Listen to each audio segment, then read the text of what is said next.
dois convidados especialíssimos, porque assim, muita gente pediu um deles, muita gente pediu outro deles, e o tema, nesse momento, é o mesmo, Irã. Então eu falei, vamos juntar esses dois caras aqui, que além do que são de uma simpatia brutal. Um é Mansur Peixoto, grande camarada, esteve lá na flotilha, nós acompanhamos o seu canal História Islâmica, é um muçulmano, então alguém que a gente tem uma identidade, um carinho muito grande. Está aqui ele, Mansur Peixoto, muito bem-vindo, tudo bem? Muito obrigado, meu grande Mauro. É um prazer estar aqui com o senhor. Eu desmarco todos os meus compromissos do dia quando tem uma live aqui com o Mauro no Manhã Brasil, só para vocês saberem, né? Eu estou aqui hoje com mais um podcast marcado para hoje de tarde. Amanhã um podcast lá para debater com o soldado israelense André Last, no Vilela. Sim. Mas eu recebi um pedido do Mauro e eu tinha Puxa, aqui na barbearia agora de manhã. Eu falei já pro barbeiro: olha, é Mauro que chamou, acabou. O pessoal do Mauro tem prioridade homem. aqui. Obrigado demais. Nossa, fico até sem jeito. Valeu, muito bom mesmo. E junto com ele, outra simpatia, assim, alguém também disponível o tempo inteiro para estar aqui, também tem o seu canal, o canal Vento Leste, para tratar dos temas da Ásia, sobretudo, né? E um grande especialista também se tornou um amigo aí, gosto muito dele, que é o Ali Ramos, e aí resolvi, como tinha pedido para os dois virem para tratar do mesmo tema, Irã, pedi para os dois estarem juntos aqui. Ali, muito bem chegado, homem. Tudo bem? Muito obrigado pelo convite, é sempre um prazer. E fala aqui meu nome e nome do Mansur, que se o Olavo de Carvalho estivesse vivo, hoje ele ia ficar com medo aí do islamo-comunismo, né? Que tu falou aí, inventou que existia. Vocês se conhecem? São amigos? A gente trabalha junto. A gente trabalha junto na mesma empresa, a gente trabalha junto no mesmo projeto. Eu só não moro junto com ele, que é de uma cidade interior diferente, mas a gente trabalha junto aí há anos já. É verdade, o Ali participa do História Islâmica, não é isso? Sim, sim. Exato. E nós trabalhamos também na mesma empresa, no setor de exportação. A empresa que você está falando não é a empresa História Islâmica, é outra, uma empresa de exportação. Não, é a nossa profissão mesmo, nosso trabalho mesmo. Comércio exterior. Exato. Sim. Vocês têm toda a cara de comércio exterior mesmo. Tudo a ver, legal, que bom. Bom, então, além do que, dois grandes amigos. Eu queria conversar com vocês sobre o Irã. De certa maneira, é assim, cada semana o Trump agenda uma crise, um tema diferente, né? Ou às vezes se estende para além de outras semanas. É México, é Cuba, é Peru, Venezuela, já falei da Venezuela, é Colômbia, Cuba, né? Agora a bola da vez é Groenlândia, mas antes da Groenlândia estava exatamente o Irã. A situação aparentemente arrefeceu, mas nós vivemos aí semanas de grande tensionamento em relação ao Irã. E aí o que eu pensei é chamar vocês porque, de fato, o Irã ainda é um grande desconhecido para a opinião pública e mesmo na esquerda brasileira.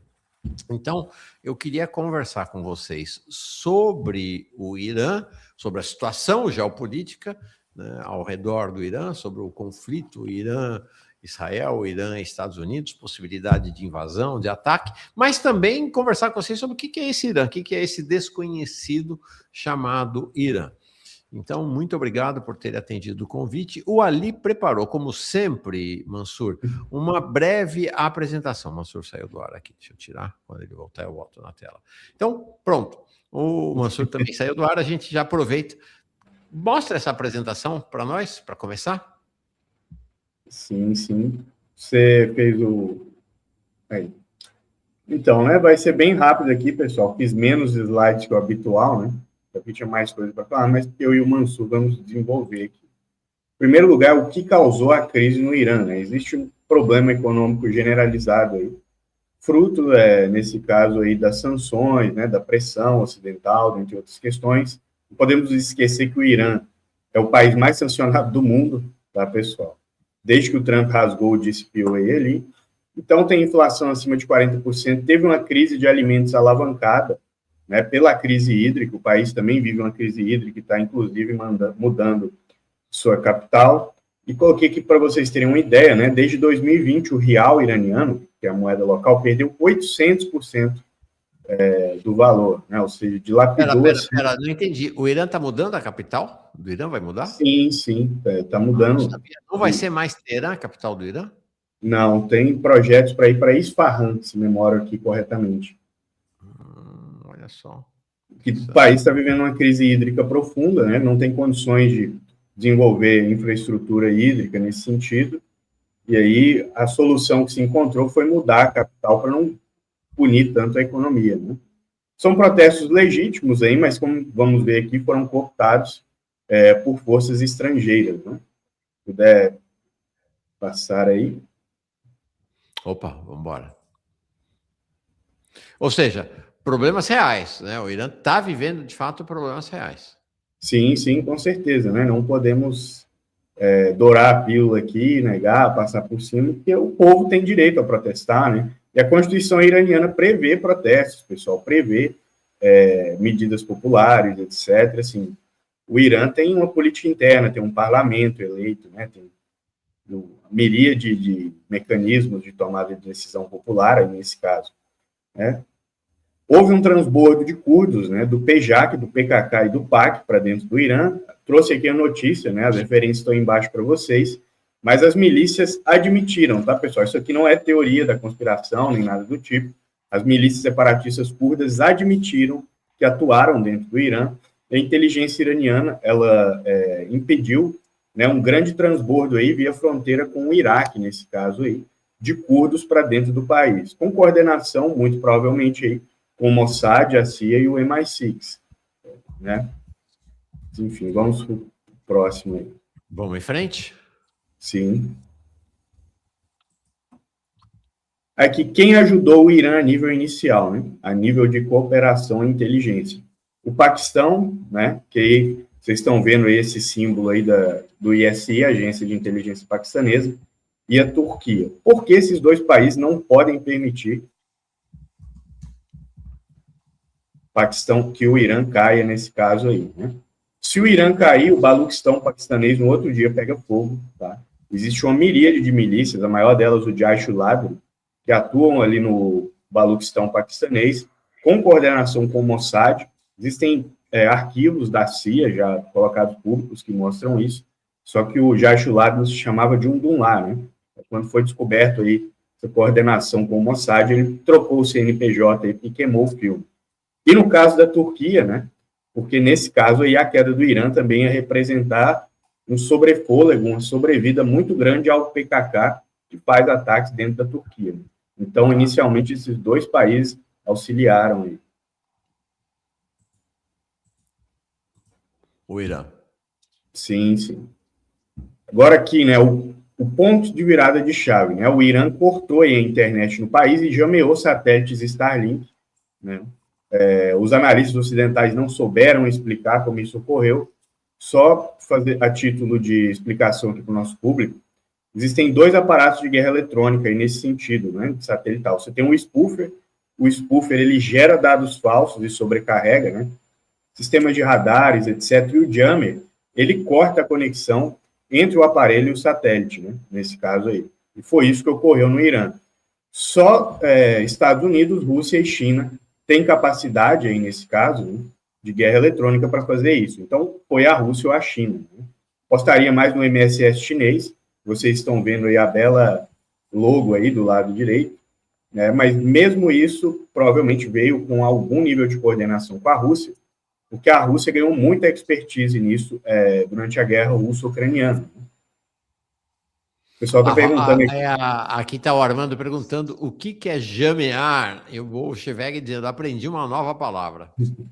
Jamear é travar, pessoal. Perdão, é que como a literatura é muito em inglês, a gente acaba pegando essas cacofonias aí.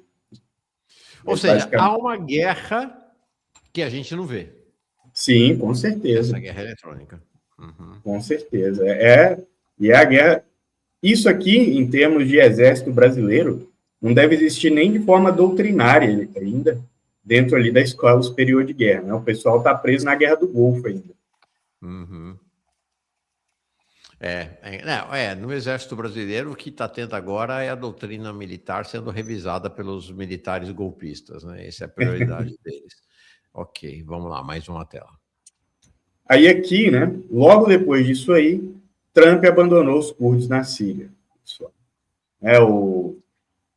Nem preciso dizer que o Basij iraniano, junto dos turcos ali, prendeu, sabe-se lá mais o que, né? Houveram confrontos entre manifestantes aí e as forças de segurança iranianas. Houveram mortes, tá, pessoal? Não podemos negar, coisa que o vale aí. Mas aí, esse final de semana, ocorreu aí essa grande mudança de paradigma aí na Síria. Né? O Kurdistão inteiro caiu em um final de semana. Foi uma investida do HTS de beduínos ali na Síria, né? Provavelmente o que ocorreu, né, que está muito difícil de entender, a Turquia e o Irã se juntaram aí junto do HTS na Síria, deram um aporte aí, e os Estados Unidos abandonaram os curdos. Por quê? Os Estados Unidos abandonaram os curdos. Durante a Guerra Civil Síria, o único momento em que houve um combate, aí, no caso pesado, entre o grupo Wagner, né, russo, e os Estados Unidos, foi a Batalha dos Campos da Konoha. Exatamente o que o grupo Wagner tentou conquistar instalações petrolíferas ali no Kurdistão. Aí agora o HTS fez essa investida e as tropas americanas do terreno não ofereceram resistência nenhuma. E o Kurdistão inteiro caiu. Semana passada, a divisão do terreno aí era essa da esquerda. Essa semana sobrou isso aí que vocês estão vendo. Esse restinho de território aí à direita, etc. Olha aquele biquinho lá em cima.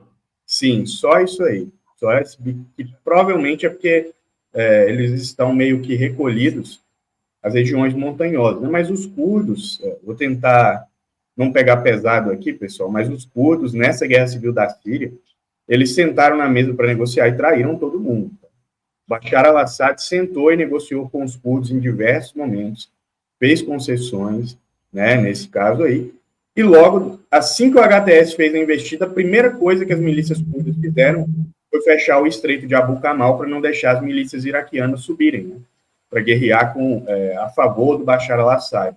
E aí veio a queda, né, e agora os Estados Unidos abandonam os curdos aí nesse caso, né, então, assim, coisa de anos aí está acontecendo em semanas, né, em dias, porque eu confesso que eu esperava mais, né, não imaginava que o Rojava ali, essas questões, seria, assim, tão incipiente em questão de combate, assim, né, de cair em 3, 4 dias sem oferecer resistência nenhuma, né, nesse caso. Eu vi aí na internet cenas incríveis parece ser uma tradição das guerras por ali, que é cortar a garganta, né? Não só matar, cortar a garganta. É um negócio assim, uma violência realmente sem... Não, e tem coisa, digamos assim, do ponto de vista estratégico, tem questões mais complexas ainda acontecendo, né? Eu não coloquei isso aí no slide, mas assim, haviam várias prisões ali no Kurdistão que estavam lotadas de prisioneiros do Estado Islâmico e eles foram libertados. Né? E assim, os curdos... Deixa eu ver como é que eu falo isso aqui sem o YouTube criar problema, né? Mas assim, não acredito, tá, pessoal, que quando você está combatendo gente que decapita crianças, né, que comete tortura generalizada, etc., como era o caso do Estado Islâmico, todo mundo aqui lembra da brutalidade do Estado Islâmico, você vai enfiar essas pessoas em prisões aí na Síria e para elas depois, né, caso o seu Estado caia, elas serem soltas, né? Agora, toda essa mão de obra aí está livre de novo para ser empregada, né, no Oriente Médio em guerras e agir com a mesma brutalidade. Uhum. Ok. Mansur, chega nessa conversa e eu queria, se você quiser fazer outras considerações inicialmente, ok, mas a primeira pergunta que eu queria te fazer é o seguinte: e aí, quando parecia que os Estados Unidos estava... Mauro deu uma cortada no começo. Mauro deu uma cortada no começo da sua frase da internet, mas pode repetir. Tá, queria te colocar uma questão, mas se você quiser entrar com outro assunto previamente, sem nenhum problema. Que assim, quando parecia que os Estados Unidos e Israel iam atacar o Irã, houve um aparente recuo geral, apesar de que esta madrugada, já me disseram que esta madrugada agora, Trump já novamente falou que vai acabar com o Irã. Né? É o mesmo jogo que ele fez ali em relação à Venezuela. Como é que está o cenário de momento, Mansur? As pessoas precisam entender que o Oriente Médio que elas conhecem quer no ano passado. As mudanças que aconteceram nesse último mês de janeiro foram extremamente bruscas. Eu acredito que num grupo que eu e o Ali Ramos está com um certo número de amigos pessoais, a gente tenha trocado mensagens sobre essas mudanças na casa das 3, 4, 5 mil mensagens nas últimas 2 semanas, porque Nossa. as coisas estão acontecendo numa velocidade assim avassaladora. E as pessoas elas tendem a olhar e fazer análises da região focada num país como se o país fosse uma ilha. Porque o Brasil, ele é visto assim pelo brasileiro. As questões são muito internas, o brasileiro médio não fala mais de 2 idiomas, então é tudo sempre visto de uma forma muito, digamos assim, isolada. Nossa política nacional, ela De mas a fato. gente não, digamos assim, a gente não tem essa visão, digamos, para agigantar todos os nossos desdobramentos internos com consequências internacionais. Vai no Oriente Médio, você nunca analisa o caso de um país em isolamento. O problema do Irã não é do Irã, é um problema que você tem que conectá-lo com outras nações ao redor. O que a gente tem, por exemplo, Israel fazendo no mês de dezembro? Você vai ter o reconhecimento da Somalilândia para a expulsão dos palestinos para a África, ou seja, Israel tentou criar uma colônia africana de palestinos, né?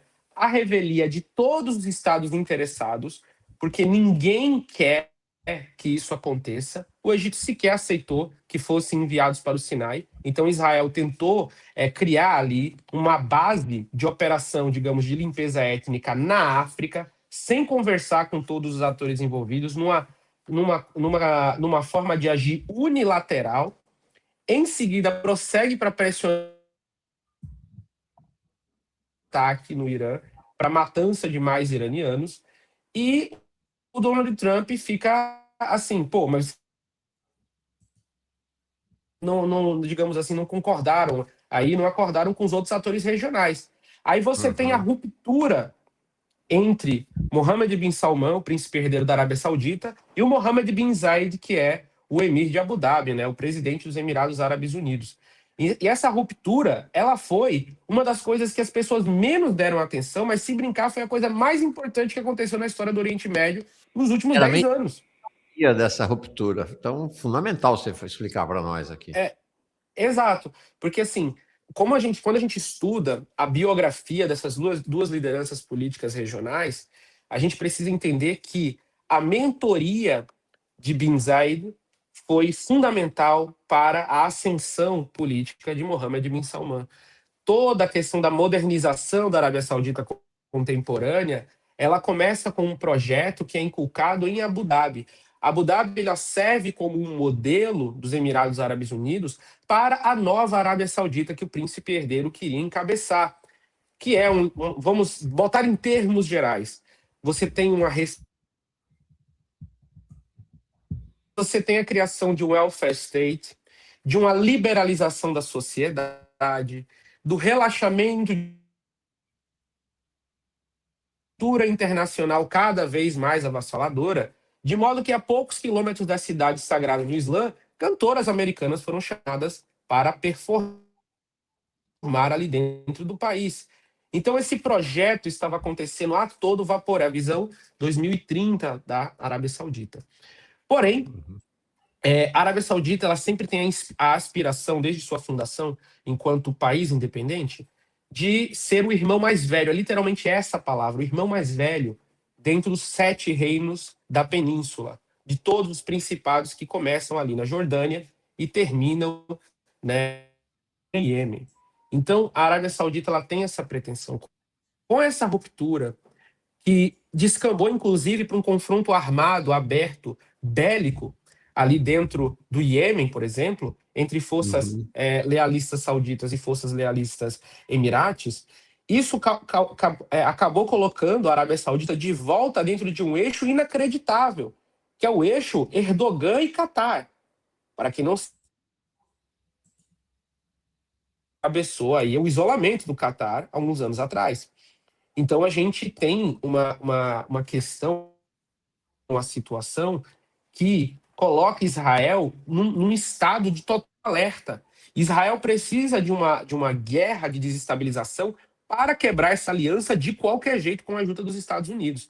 Porque se as três maiores potências, o Catar, financeira, o soft power saudita, que no mundo islâmico é absurdamente grande, e a Turquia militar se coordenam para articular seus próprios interesses, Israel está isolada. De modo que até o Egito começou a adotar uma postura de amenidade diante da situação, para ver quem ia ganhar, para ver de que lado eles iam tomar. O Egito romper dessa forma é uma coisa tremenda. Então, histórico, quando o Donald né? Trump... Exato, histórico. É porque, assim, infelizmente, as pessoas analisam o Oriente Médio do bloco dos mauzinhos e do bloco dos bonzinhos. Eu acredito objetivamente em mal objetivo e bem objetivo. Eu não sou um relativista moral. Mas a movimentação política não pode ser analisada dessa forma, porque indivíduos articulam novos interesses a cada momento. Inimigos históricos se tornam aliados. E isso acontece. O HTS passa anos, década, lutando contra o Irã e Hezbollah. E aí, como o Ali Ramos mesmo colocou, você teve uma certa coordenação agora com relação ao Irã. O Hamas mesmo passou a guerra civil da Síria sendo atacado pelo governo sírio de Bashar al-Assad, lutando contra o governo sírio de Bashar al-Assad nos campos de refugiados palestinos que existem dentro da Síria. Ou seja, a aliança Irã e Hezbollah era oposta pelo Hamas. Quando vai ter a insurreição dentro de Israel na operação de dilúvio de Al-Aqsa, quem é que vai passar a dar apoio ao Hamas? O Irã. Então as pessoas precisam entender como esses atores articulam seus interesses. Não entenda, gente, estamos falando de estados nacionais. O conceito agigantado de uma unidade que depois foi transladado para a unidade árabe, nacionalismo, ele foi esfacelado. Primeiro, o Dilma, com a queda do Império Otomano, hoje em dia permanece como um conceito muito mais espiritual. Pode ser que volte no futuro próximo para a realidade política, pode ser. Mas os atores, eles agem de modo independente. Isso se resume numa frase muito sucinta. Erdogan não vai fazer o turco passar fome para salvar a Palestina. O saudita não vai querer ver Riad bombardeada para salvar o Iraque. É isso que vocês precisam entender. Porém, às vezes, desses indivíduos, eles fazem, digamos, coordenações de interesses que convergem. E a cada vez mais com as humilhações que Israel impõe à região, de modo que até o Catar foi bombardeado. O bombardeamento do Catar foi ali a pedra no caixão de como os indivíduos enxergavam a ordem que os Estados Unidos estabeleceria a segurança. Então, nesse novo contexto, o ataque ao Irã ele foi abortado, porém a tentativa de revolução interna ela aconteceu. E aí o pessoal focou na repressão do governo, focou em tudo. E aqui, nem eu, nem o Ali Ramos, a gente fez uma live com iranianos, tá, gente, na semana passada. A gente deslegitima as reivindicações populares no Irã. Não somos essas pessoas aqui. Nossa, temos aqui um regime de estimação. Eu não defendo absolutamente qualquer grupo armado, governo, país comigo. Então, eu não defendo país nenhum, eu defendo o História Islâmica, o meu projeto de formação cultural. As reivindicações da população iraniana, elas são legítimas, porém elas são cooptadas por uma elite transnacional, monarquista, submissa aos Estados Unidos e Israel, que fez barbáries nas ruas iranianas. Eu queria que vocês me dissessem qual seria a reação do Estado americano,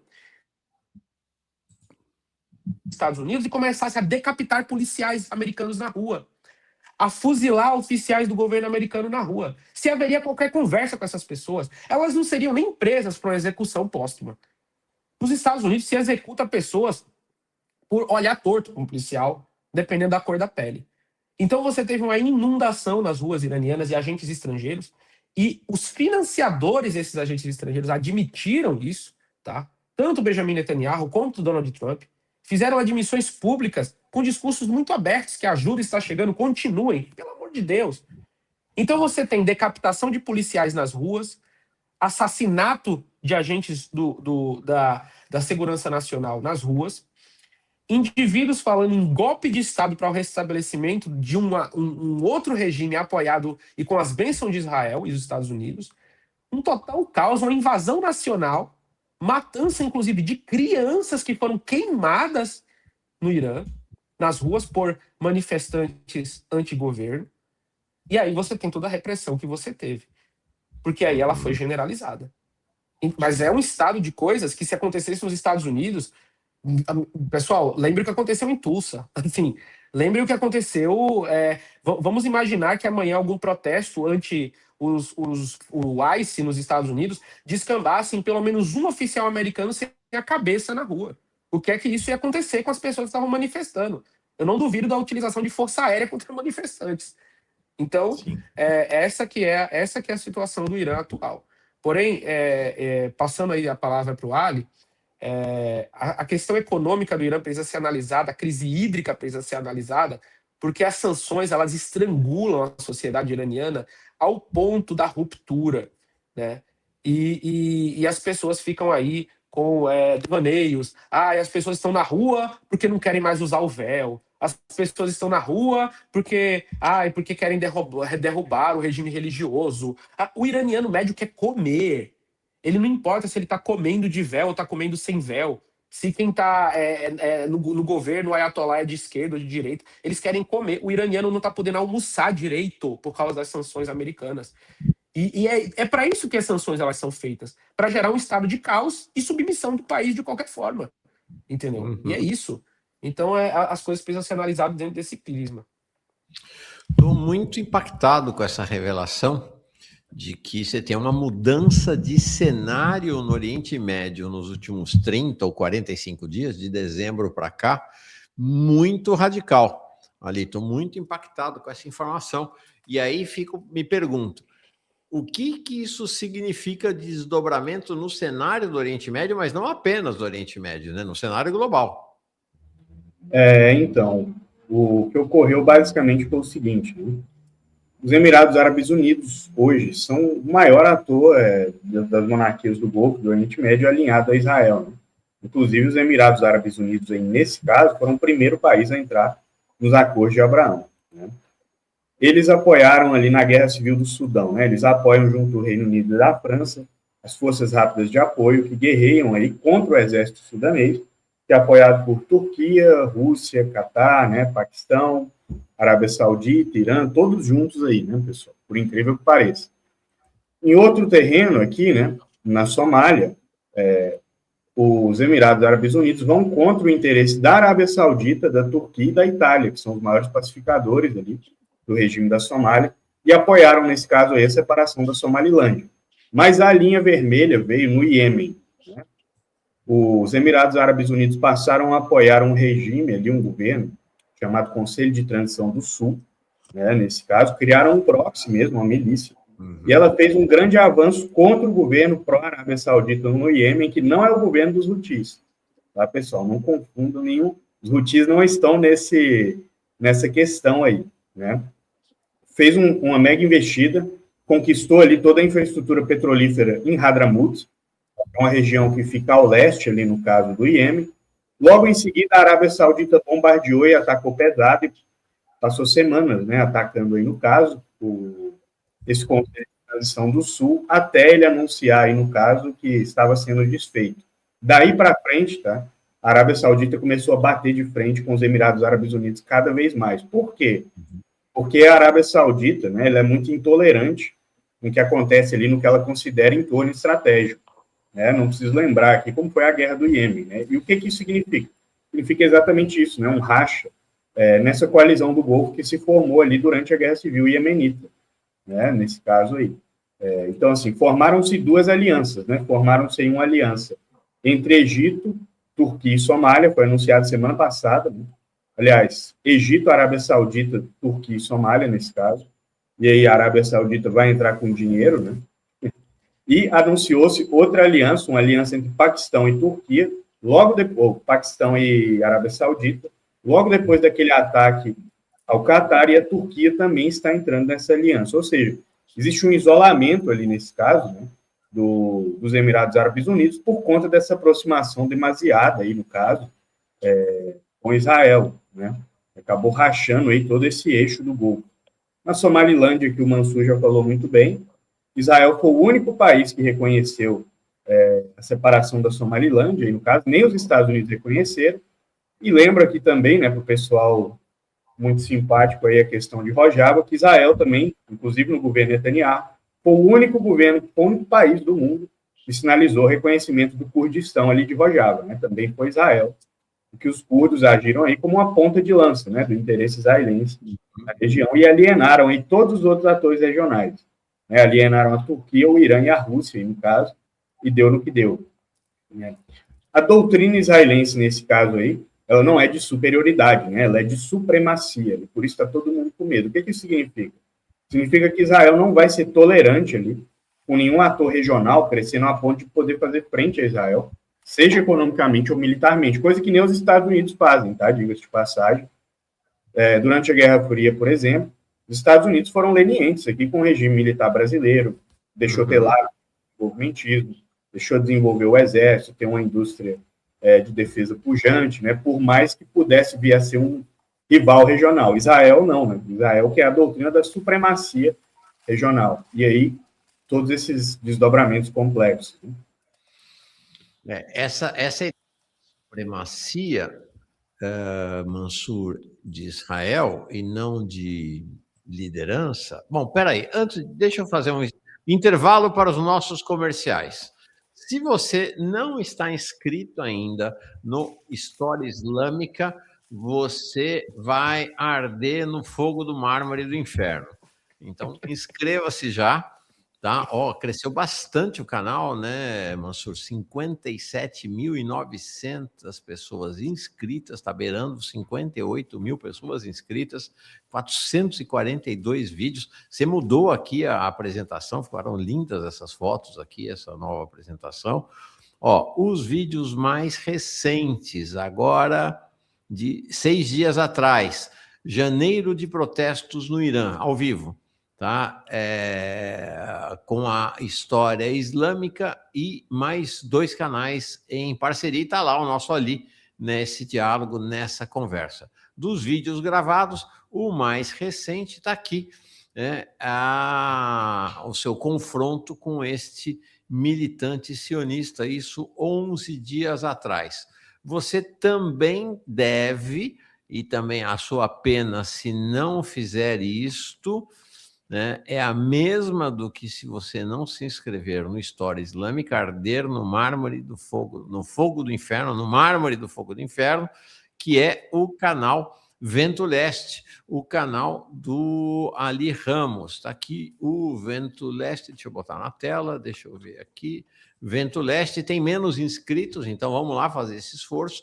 O Vento Leste está chegando em 10 mil inscritos, 9.870.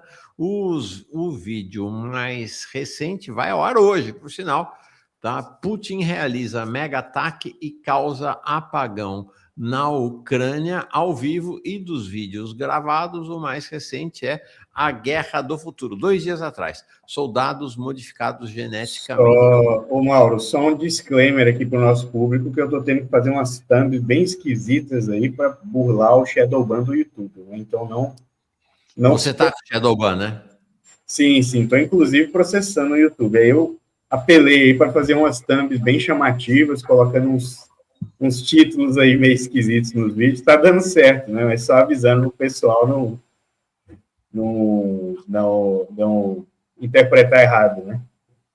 Então, fazendo um pequeno desvio até Israel, Mansur, e aí quero voltar ao Irã, que é essa ideia, né, de hegemonia completa de Israel, de submissão completa e não de liderança, que foi a negativa de Israel, inclusive, o Mansur caiu, ficamos nós aqui nesse tema, de participar do tal do Conselho de Paz, né, o Comitê de Intervenção Colonial de Trump na Palestina, mas aparentemente ontem voltaram atrás, né? É porque esse Comitê de Paz aí, tem muita coisa que o Trump está prometendo que já deveria ter saído, né? Esse Comitê de Paz, porque esse racha entre Israel e Estados Unidos, nesse caso aí do Comitê de Paz. que o Trump passou por cima de Israel, trouxe o Paquistão, o Catar e a Turquia para dentro. Preciso lembrar aqui para o nosso público, como eu já falei, que o Catar e a Turquia são os maiores apoiadores do Hamas, financeiramente. O Irã também apoia, né, pessoal, mas nesse caso aí a Turquia e o Catar são os maiores financiadores. E aí os dois estavam batendo de frente. Outra coisa que todo mundo esqueceu, mas nós aqui não, né, nosso público, nesse caso, é que também o Trump havia anunciado o desarmamento do Hezbollah, né? O prazo final era no final de dezembro e o Hezbollah não se desarmou. Né? Então, podem ficar espertos aí, que é outra guerra que já já retorna. Perfeito. Mansur, está de volta. Então, Mansur, vamos voltar para o Irã? Vamos lá. Vamos lá. Então, eu tenho um casal de amigos que esteve no Irã em outubro. E vou te dizer, voltou maravilhado do Irã. Diz que é um país absurdo, fantástico. Diz, olha, o que você fala no Brasil do Irã não tem nada a ver com a realidade iraniana. Em que pese essa questão que vocês trazem, né? Você tem o problema da crise hídrica e tem o problema do bloqueio, é um país, me parece que muito aberto, muito mais aberto do que se imagina. Qual é a situação no Irã neste momento, do ponto de vista da vida cotidiana das pessoas, né? Você passeia, você casa, você separa, você... Como é que é a vida no Irã? Apresenta esse país para nós. Pessoal, eu quero que vocês entendam uma coisa. Vocês acham que o Brasil é uma terra habitada há muito tempo? Vocês têm que entender que o Irã ele é habitado desde antes dos primeiros nativos cruzarem o Estreito de Bering ou atravessarem o Pacífico, segundo outras teorias, para estarem aqui. Óbvio que aquela terra não se chamava um país nacional, Irã, nacionalismo é uma coisa moderna, mas aquela sociedade habitante humana, material substrato humano que existe ali, naquela região, ela está desde a aurora dos tempos. As pessoas precisam entender que estamos falando de um império multicultural antes do Brasil existir, pariu o Brasil existir, antes do país que pariu o país que pariu o país existir. Então a gente precisa entender que a gente está falando de um mundo pré-império romano e o Irã já era um império multicultural, já era um estado organizado, já tinha sua sociedade multilinguística, multirreligiosa, já tinha monarquia constituída, já tinha exército organizado com padrões de cavalaria, infantaria, elefantes armados e todas as coisas que a gente vai analisar. Tem um livro que lançou recentemente chamado Os Persas, aqui no Brasil, que é sobre história, né, da região, que pode ser lido para que as pessoas entendam. Óbvio que se você chegasse para um Aquemênida e perguntasse para ele, você é um persa, né? Ele não iria responder para você, até porque a palavra persa, né, para a região e para o povo dali, ela é de origem grega, né? Os gregos que começaram a dizer que aquele povo era descendente de Perseu, é uma das teorias, né, que são levantadas, então persa. Então a gente está falando de um lugar do mundo complexo. Eu estava assistindo um vídeo ontem sobre a visão persa das guerras do Peloponeso. E de acordo com a visão persa, teve uma pequena revolta na fronteira de seu império gigantesco, que culminou com a destruição de Atenas, e que depois os domínios ocidentais do império foram assegurados, exceto pela perspectiva de cidades não importantes, ou seja, sobre as quais fizeram o filme 300. Cidades não importantes. Então a gente tem que entender que a gente está falando de um mundo antigo. A gente está falando de um povo que tem o seu orgulho. A gente está falando de um lugar que precisa ser compreendido em sua totalidade, em sua complexidade. O Irã ele é islâmico, majoritariamente xiita do Odecimano, mas ele também é cristão, ele também é zoroastrista, ele também é judeu, ele também é ateu, ele também é secular.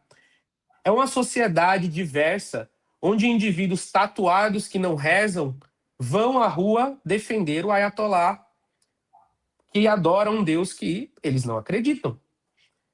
Que você tem indivíduos de fé judaica no exército que combate Israel. Que você tem indivíduos cristãos de igrejas antiquíssimas que estão lá desde antes da islamização do platô iraniano, para a religião islâmica sunita antes de virar xiita. Porque o Irã só foi se tornar majoritariamente xiita do século XVI e XVII em diante. Então as pessoas precisam entender que é essa sociedade. E o Irã contemporâneo é um país moderno. Ele é um país extremamente moderno. Tudo no Irã é moderno. Ah, porque o governo do Irã é medieval. Não, mas nunca. Não há nada mais moderno do que o governo do Irã. A ideia de você criar uma república islâmica, pegar o conceito da Revolução Francesa, pós-iluminista, de república, e mesclar com o regime do jurista islâmico, o Ayatollah não é papa. Ele é um jurista, ele é um interpretador do que pode significar a lei sagrada, e isso é totalmente democrático, porque esses indivíduos interpretadores são eleitos pela sociedade, majoritariamente religiosa, né? Aquilo ali foi uma mescla muito moderna que foi rejeitada em peso quando surgiu pelo xiismo mundial. Quando o Khomeini ele vai falar que o Irã vai ser um wilayat al-faqih, ou seja, ele vai ser o governo do jurista, no Iraque, sede da boa parte da intelectualidade xiita iraniana, em Karbala, Najaf e outras cidades, você vai ter uma rejeição ao Khomeini. Tipo, o que é que você está fazendo? Você tá criando um monstro aí, digamos, político, jurídico. Não, tem que ter separação. Você tem que ter a figura da sulta, né, do rei, e você tem que, ou do presidente, ou de quem quer que seja, e os juristas ele tem que, digamos assim, avaliar a conduta daquele indivíduo se está sendo justa de acordo com a população. Ou seja, o jurista ele é o mediador, ele não pode governar. Não.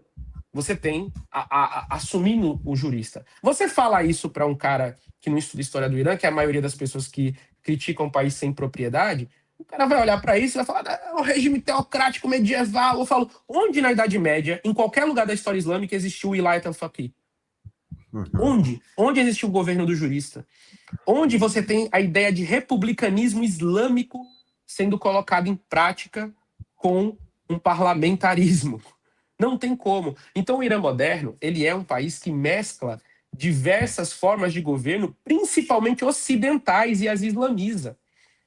Isso significa uma sociedade ideal, utópica? É porque, assim, se você fala que o Irã não é o inferno na Terra, o pessoal, então você está falando que é perfeito, que ninguém lá morre, que lá não tem repressão estatal, que não tem perseguição. Não, claro que não.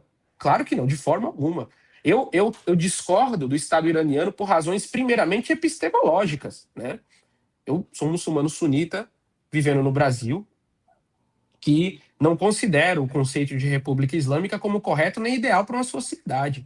Eu acredito em outras formas de governos também islâmicas, mas que digamos, não convergem com a ideia da revolução de Khomeini, né?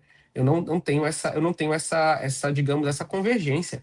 Porém, entretanto, contudo, todavia, o que as pessoas fazem é uma leitura da sociedade iraniana completamente estúpida.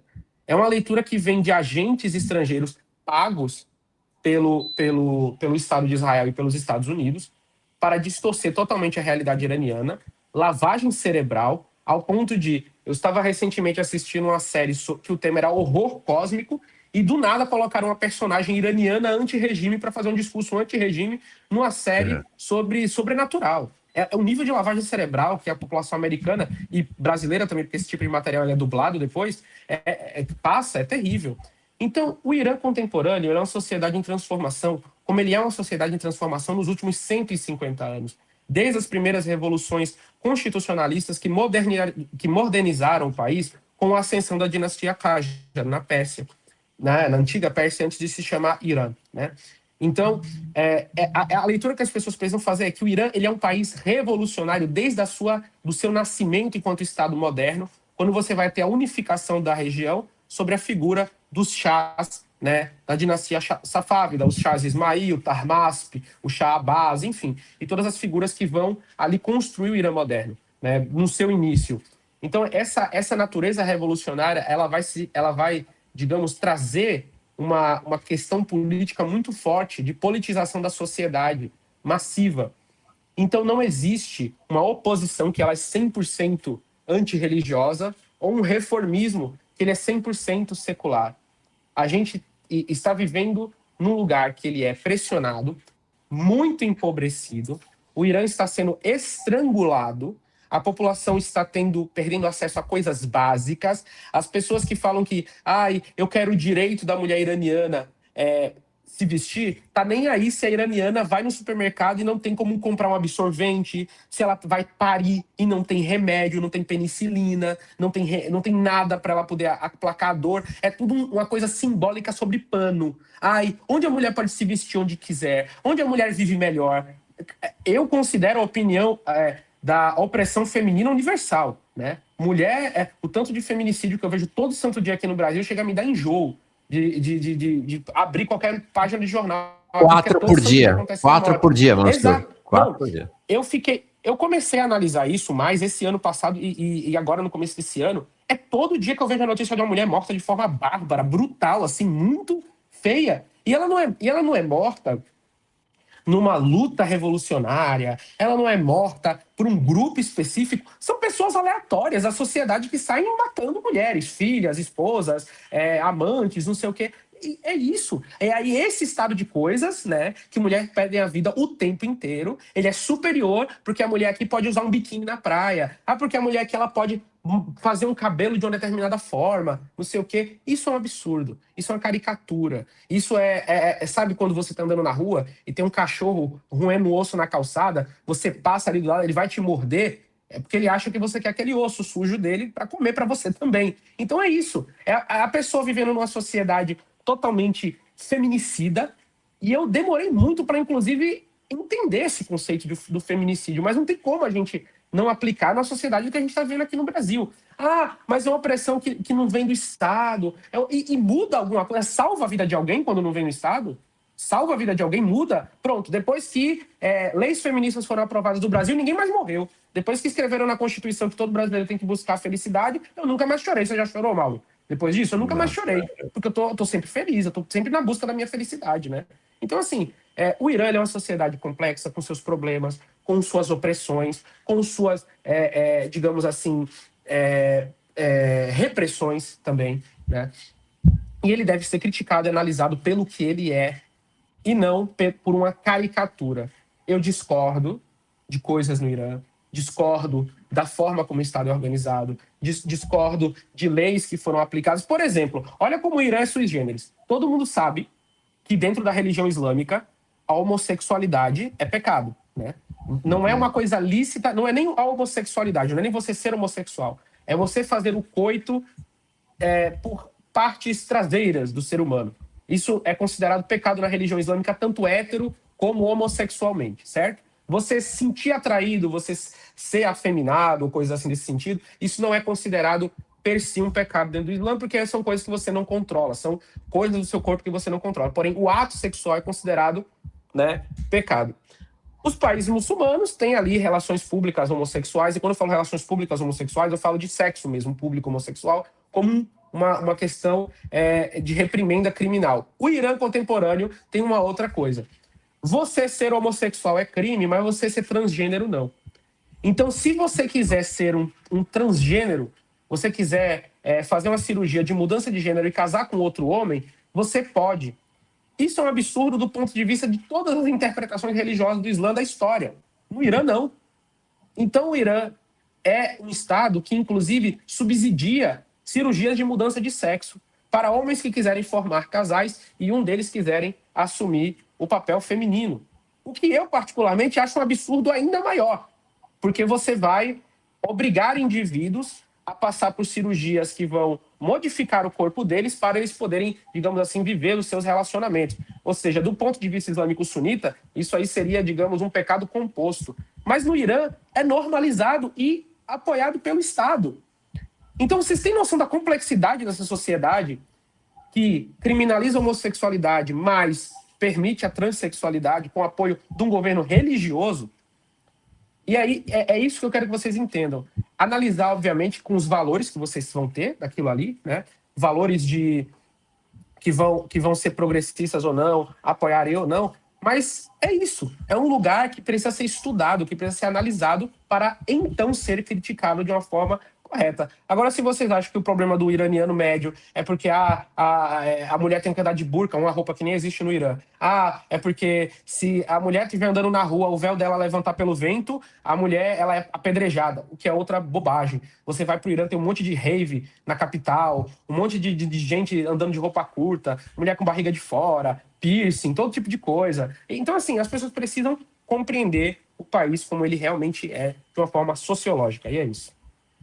Olha, é o seguinte, eu vou dizer, é um absurdo todo início de sessão do parlamento, todo início, nas duas casas, quem está presidindo abre dizendo assim: sob a proteção de Deus, damos início a essa sessão. Não é no Irã, não, tá, gente? É lá em Brasília. É em Brasília que isso acontece. Né? Tem um país no qual, se as mulheres saem com roupa curta, a chance de um estupro triplica, quadriplica, porque é lido como uma provocação, é um convite ao estupro. Mais uma vez, não é Irã, é o Brasil. Não é? Então, a quantidade de feminicídios que você tem nesse país aqui é chocante, perto do Irã, de qualquer outro país. Então, assim, nós precisamos olhar um pouco para o contexto, né? Para o contexto. Você vai num país em que as pessoas são tiradas violentamente dos seus carros, das suas casas, sem mandado judicial, são mandadas para prisões em lugares distantes de onde elas moram, sem acesso à defesa, é os Estados Unidos. Então, é importante a gente olhar as coisas com o seu contexto. Ali, em relação ao Irã, explica para nós um pouco a posição lá porque o Partido Comunista lá é ilegal no Irã. Como é que é a situação dos comunistas e qual é a posição do Partido Comunista em relação ao governo iraniano? O Tudeh, né, ele considera, aí, nesse caso, o regime ditatorial, né, e existem, digamos assim, figuras de simpatia, né, socialista, dentro do parlamento iraniano, mas elas não são alinhadas ao Tudeh nesse caso. E assim, vou falar uma coisa aqui envolvendo o Partido Comunista Iraniano, pessoal. Os Estados Unidos permitiram que o Shah Reza Pahlavi caísse, tá? E os Estados Unidos ajudaram o regime iraniano. Logo depois da queda, nesse caso aí do Shah Reza Pahlavi, a expurgar os agentes soviéticos dentro do país, né? O MI6 e a CIA. Quem quiser, me cobre, me mande e-mail lá, nesse caso, no e-mail do Vento Leste, que eu mando a referência para vocês. Mas, enfim, por que isso foi feito? Porque o Tudeh, ele tomou um alinhamento quase que automático ali, na época do pós-Mossadegh, né, no Irã, pós-década de 50, quase automático com a União Soviética. E não podemos esquecer que o Irã, ele e a União Soviética, nesse caso aí, o Irã e a Rússia, eles disputam muito espaço geoestratégico na Ásia Central, no Oriente Médio, etc. Né? Então, acabou sendo visto por alas nacionalistas à esquerda e à direita como um partido que era, digamos assim, de agência estrangeira. Né? Não preciso lembrar aqui que durante a guerra Irã-Iraque, o Tudeh tomou posições aí problemáticas, né? Apoiando ali o exército do Saddam Hussein, né? Apoiando o Iraque. Então, assim, é uma questão muito complexa. Né? Não esqueçamos aqui que essas questões, na maioria das vezes, né, de comunismo, nacionalismo, liberalismo, no momento da história em que nós estamos, elas são só rótulos, né, e significam pouca coisa. Assim. Acabei de citar Rojava aqui para vocês, que no papel, né, no nome, são anarquistas, anti-imperialistas, etc., mas que o aliado deles é Israel e a OTAN. Né? Então, assim, muito cuidado com isso aí. Não estou falando que comunistas devem ser perseguidos, né, nesse caso. Não estou falando que o Irã está certo aí, né? Todas as medidas que fizeram estão certas. Estou só explicando aqui, nesse caso, o transcorrer, né, dessa história aí. Sobre as sanções, só gostaria de dizer, né, eu esqueci aqui, mas gostaria de dizer, que os Estados Unidos, quando eles agem dessa forma, pessoal, e sancionam um país, né, nesse caso aí, eles dão simplesmente a legitimidade perfeita para o regime se fechar ainda mais, nesse caso aí, e culpar, no caso, seu oponente, né, que é os Estados Unidos da América, que é o que está ocorrendo no Irã, foi o que o Saddam Hussein fez ali, depois da Guerra do Golfo, né, e por aí vai. Então, os Estados Unidos perdeu aí, nesse caso, a referência de tiro, né, nesse caso aí, e o tino realista para a geopolítica, né. E, por fim, aqui, não se esqueçam, tá? Eu sempre falo isso, mas não vale nada frisar de novo.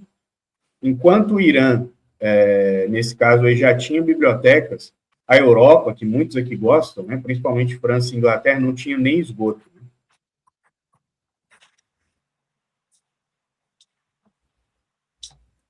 Opa, perdão, voltei. Desculpa. Ali, deixa eu ler aqui 2 comentários, e aí tem uma outra questão para vocês. Deixa eu tirar o Mansur, que ele caiu, assim que ele voltar eu ponho. Elizabeth Belígio. Assalamu alaikum, meus irmãos. Avante, muslims. Mansur e Ali juntos, primeiro sinal para recuperarmos Al-Andalus. O que é Al-Andalus? É Andaluzia?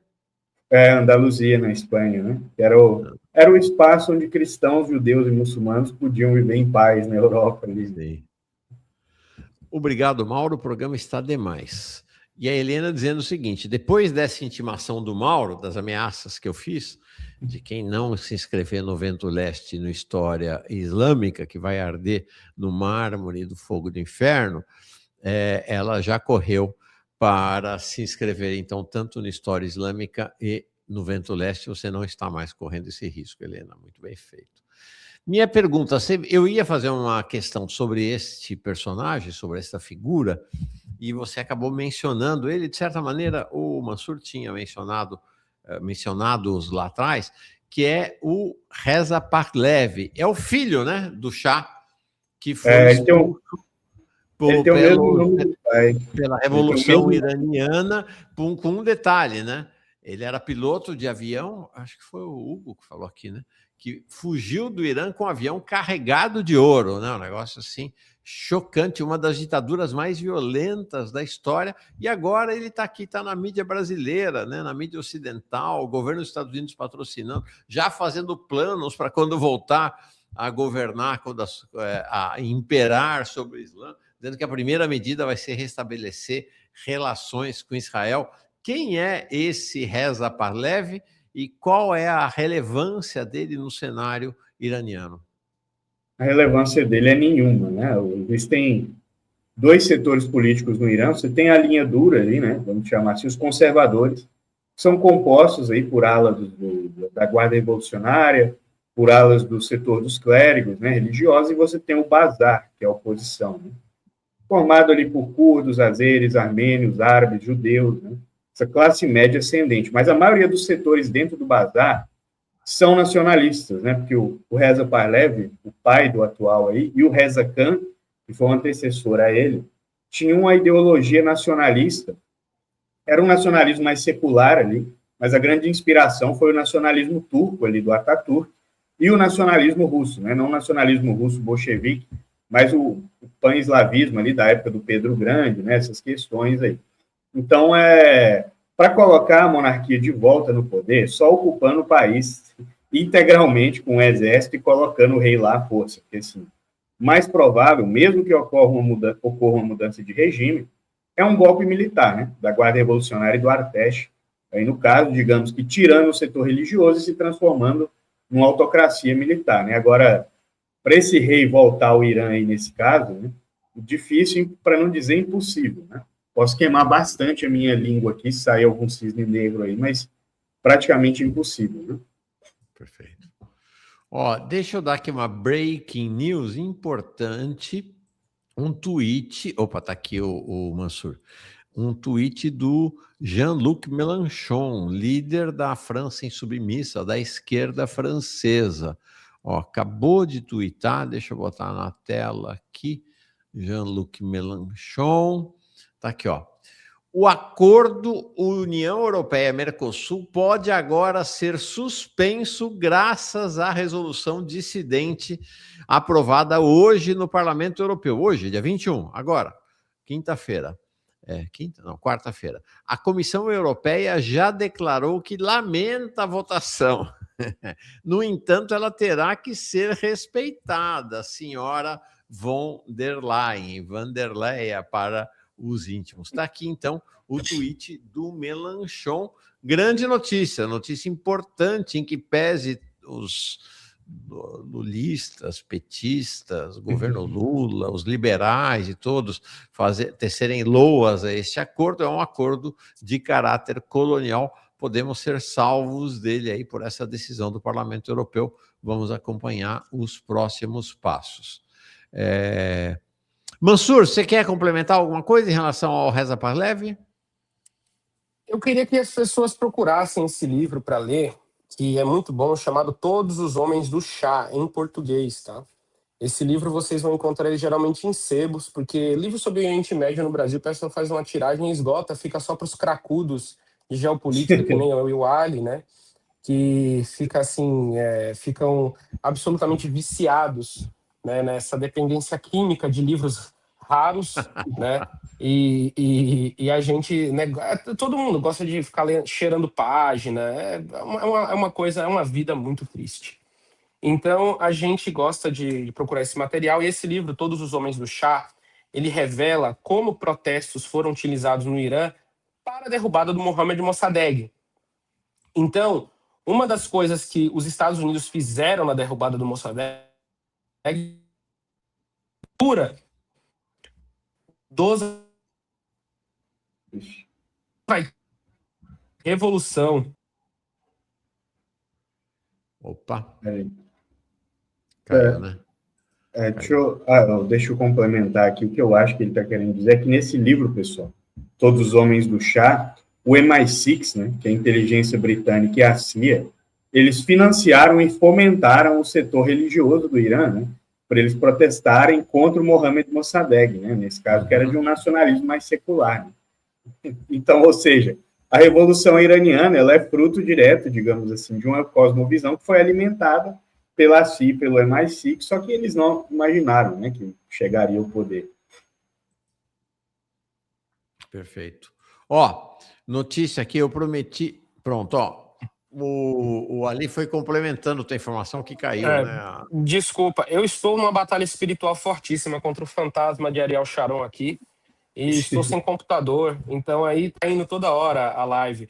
Mas assim, só para concluir o que a gente estava colocando na fala anterior, muito sucintamente, esse livro Todos os Homens do Chá mostram como os Estados Unidos foi importantíssimo em empoderar a figura dos clérigos religiosos, das lideranças islâmicas xiitas, dos ayatolás, no período da derrubada de Mossadegh. Esses indivíduos já empoderados que vão trazer o fim para a própria monarquia que os Estados Unidos vai colocar ali.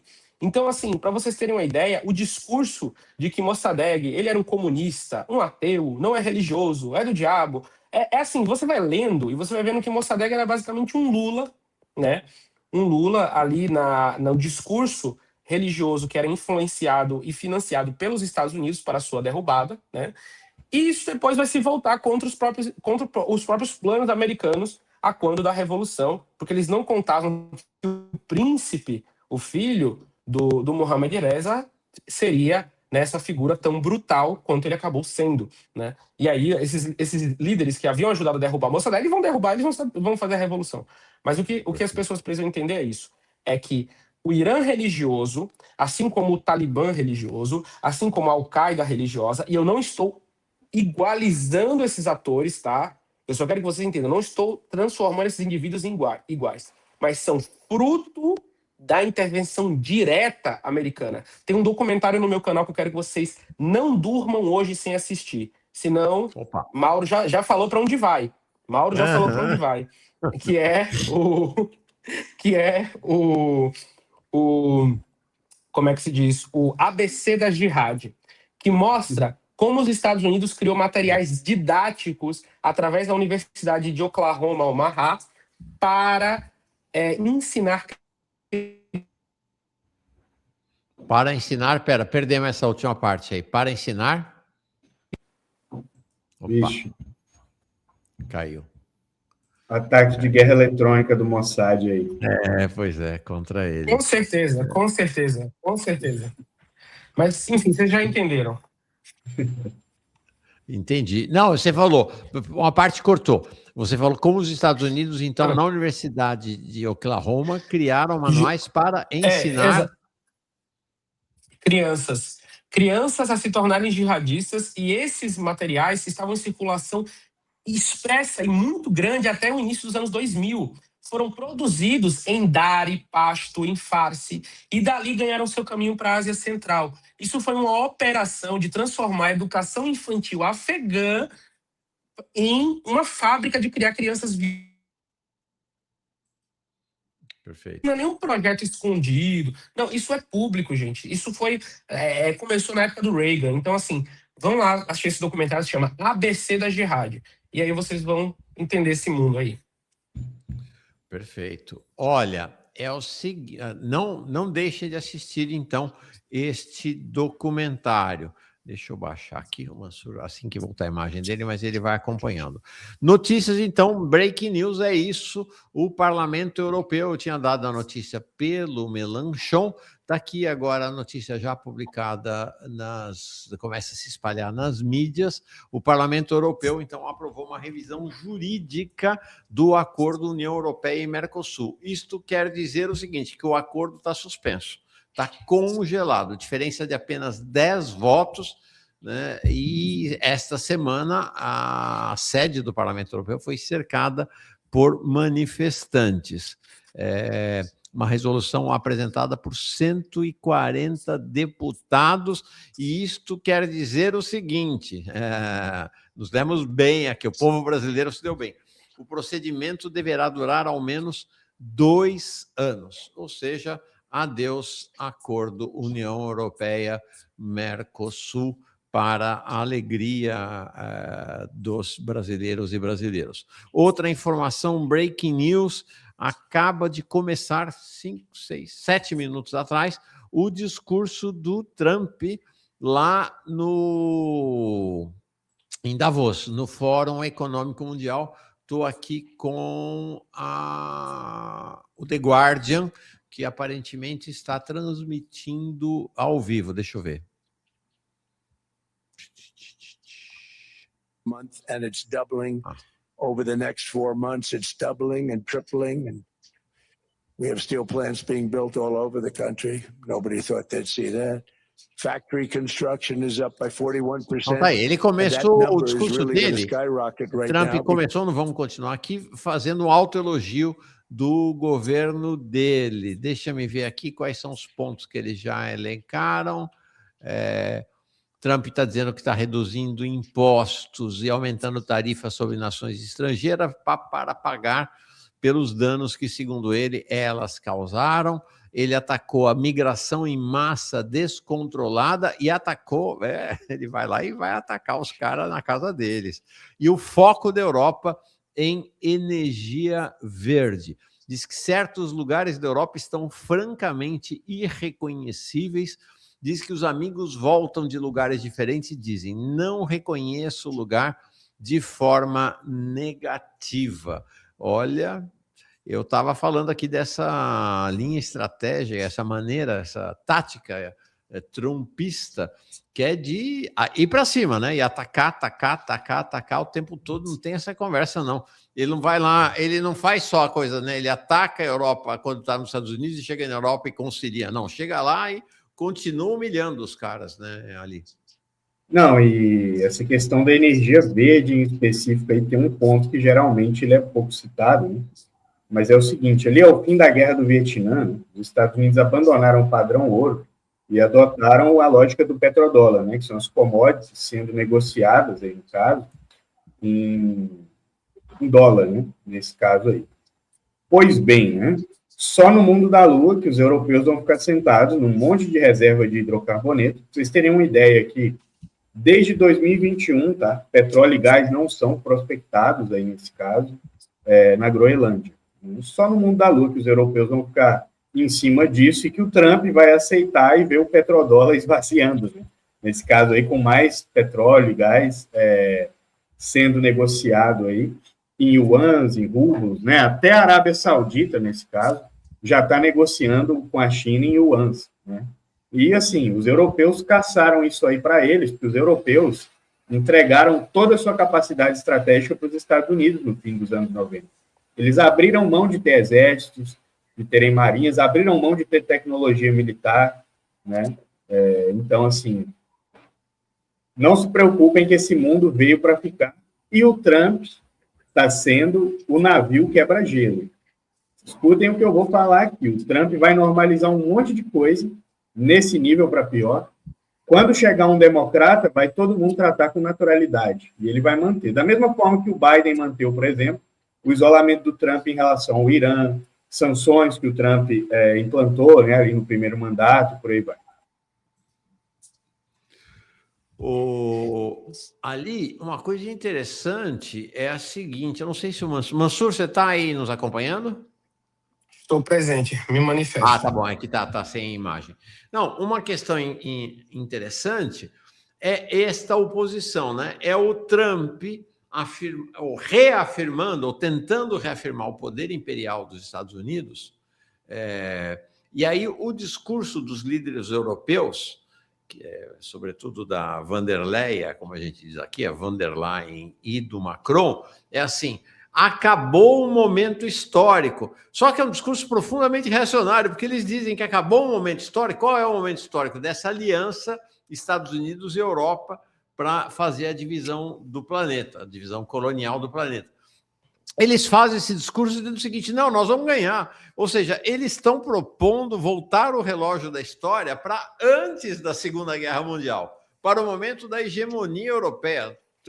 O Trump, nesse sentido, está coberto de razão, né? Eles estão completamente fora da realidade, né, Mansur? Não, só... Fala ali, fala. Não, depois... Com absoluta certeza. Quem vai sobreviver na Europa são Polônia, Turquia, Hungria, né? Assim, que gostemos ou não desses países, das ideologias, dos seus governos, etc., que são os que estão tomando uma visão mais pragmática em relação a questões geopolíticas. Né? Assim, o resto, o miolo europeu aí, a França também provavelmente vai sobreviver, porque a França, só citando aqui um exemplo do nosso público, até hoje ela não opera caças F-35. Por quê? Porque ela preferiu manter o Rafale, que é de geração 4.5, do que entrar num caça de quinta geração para não, digamos assim, fortalecer a indústria estadunidense. Né? Agora, Holanda, Alemanha, Reino Unido recentemente, né, o Estado teve que intervir aí na British Steel, nesse caso, porque é o país que não tem mais capacidade de produzir aço, tá? Só para o nosso público ter uma ideia. O Reino Unido também abandonou o projeto do Eurofighter Typhoon, que era um caça nativo europeu, para comprar o F-35. A Dinamarca, ontem, essa questão aí da Groenlândia, vocês estão vendo, ontem a Dinamarca terminou a troca, né, do F-16 para o F-35, trocou completamente a frota, né, que tem um kill switch, que os Estados Unidos aí podem desabilitar alguns programas de navegação, né, algumas funcionalidades, etc. Então, assim, mas o pior para mim não são os europeus são a satrapia dos Estados Unidos, tá, pessoal? O problema para mim é gente no Brasil que quer ser a colônia da colônia, né? Nesse caso aí. Impressionante. Mansur, entra na conversa, por favor. Pessoal, o que a gente está vendo aqui agora é um negócio que foi começado pelo senhor Yahya Sinwar nos túneis de Gaza, que vamos expor a máscara do mundo e acabar com toda a ordem social. Daqui a uns 50 anos, a galera vai escrever como um líder palestino de olhos cravejados, de grandes olheiras enormes e condições de combate absurdamente deficitárias. Ele decidiu acabar com a ordem mundial, lançando um ataque que acabou gerando consequências consecutivas e, no fim das contas, expôs o fim da ordem, né, que nunca existiu, na verdade, mas a ilusão da ordem mundial baseada em regras. Então, o que a gente tem na consequência do genocídio em Gaza e depois os Estados Unidos usando aquilo ali como barômetro social para ver o que é que ele podia fazer, o que é que ele não podia fazer sem consequências populares de rejeição imediata, e sair para todo mundo ver. Finalmente, né? Finalmente não, mais uma vez, o grande profeta do Apocalipse, Aimé Césaire, né? O grande teórico do bumerangue imperial, está certo. Mais uma vez, o que acontecia com as populações da periferia do Império irá acontecer com as populações do centro do Império. Então a Europa está sendo tratada como um novo Oriente Médio pelos Estados Unidos. A Europa Mark Sykes está absolutamente se revirando no seu túmulo neste exato momento. Porque agora a divisão do território europeu está sendo fomentada em Washington. E a Europa está tomando uma dose de seu gostosíssimo veneno que aplicou sobre a África e sobre a Ásia.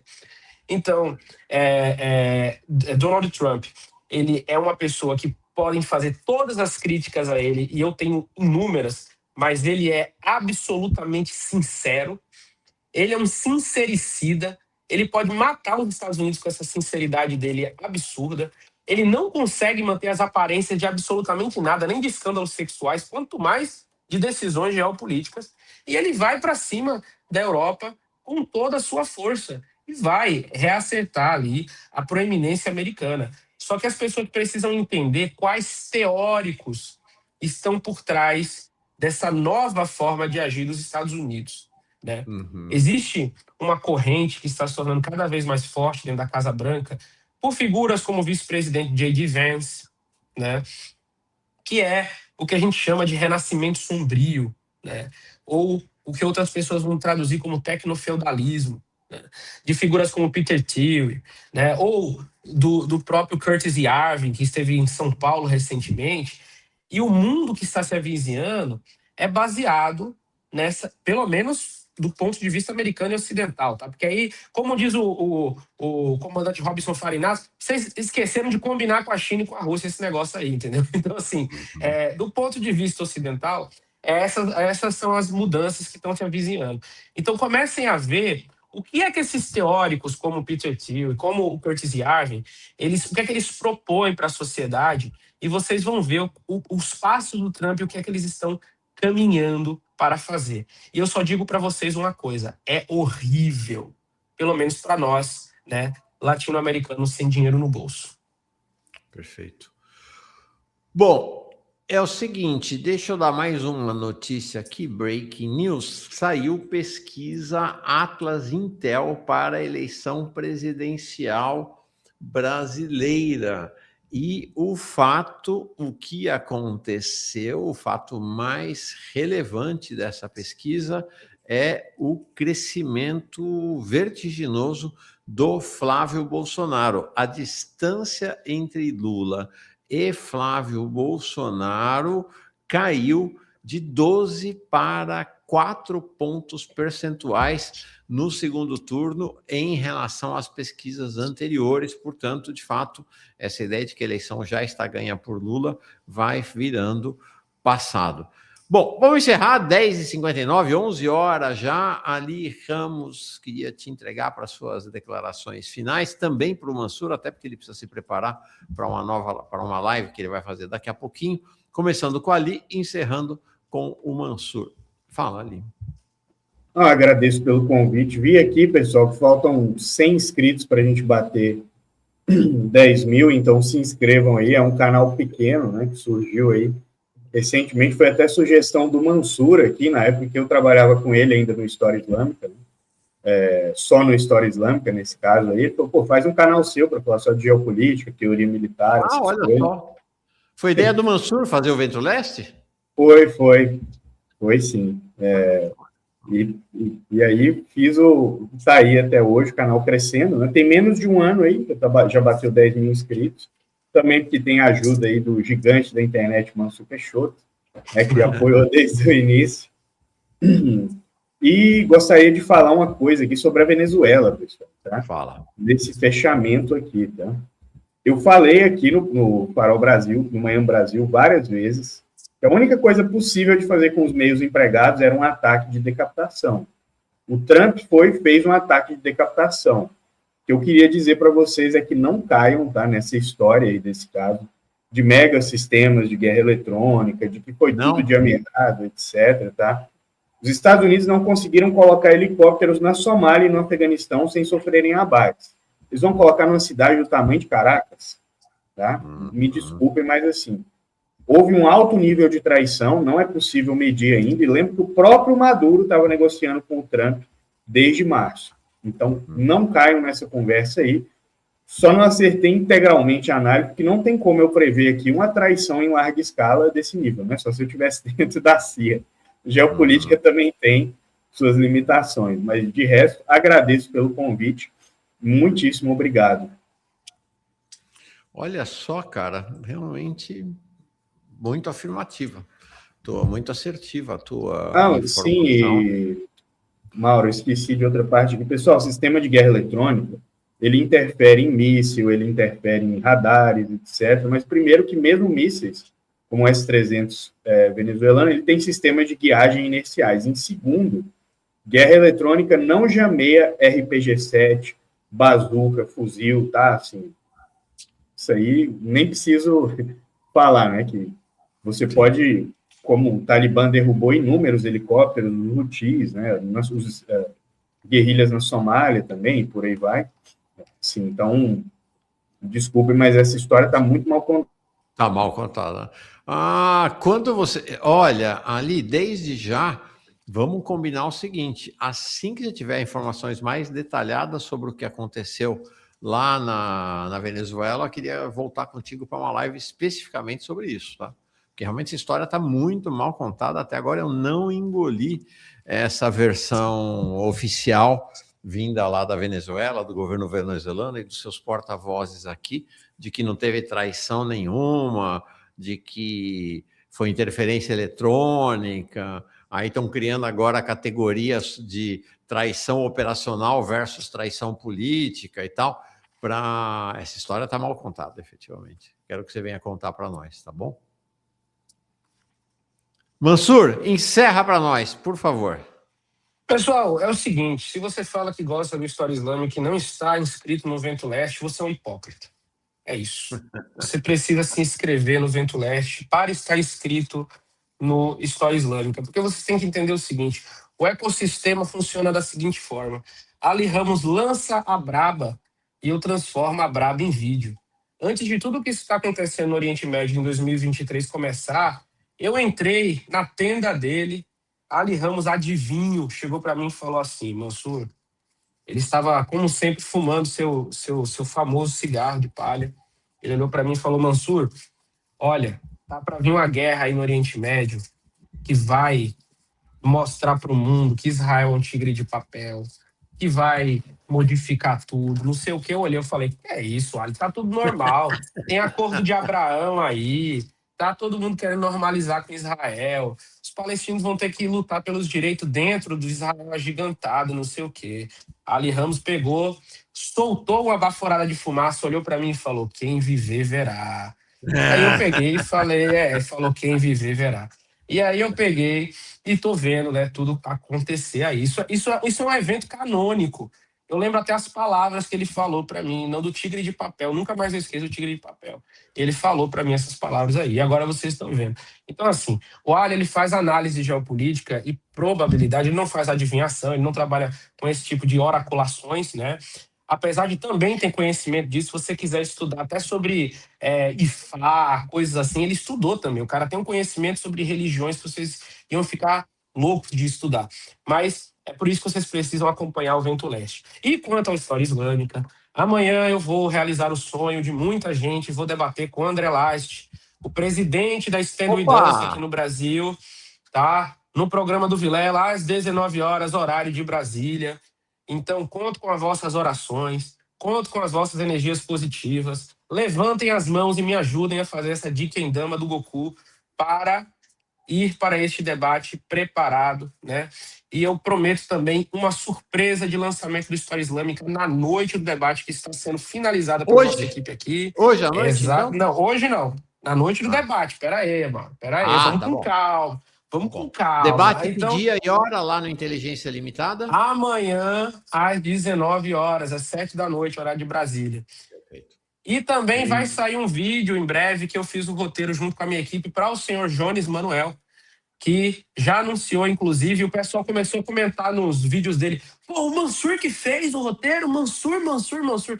Ninguém sabe, mas eu e o Jones crescemos na mesma cidade ali, né? Só que ele foi militar pelo comunismo e eu pelo califado. Aí a gente acabou aí, né? Mas temos origem pernambucana. É uma cidade, né, Recife, que produz, digamos assim, as grandes estrelas desse país. Mas, enfim, modéstia à parte. É isso, gente. Muito obrigado. Eu estou indo agora para outro estúdio de podcast, fazer mais um programa. E amanhã debate no Inteligência Limitada, tá bom? Abraço Não a todos perca, vocês. então. Não vai ser um debate, né? Vai ser um confronto entre o nosso Mansur e um maldito sionista, né, defensor do genocídio palestino. Bom, não percam, não percam. É isso aí. Tchau, tchau, Ali, pessoal. Mansur, obrigado demais. Até a próxima vez. Eu que agradeço, Mauro. Eu que agradeço.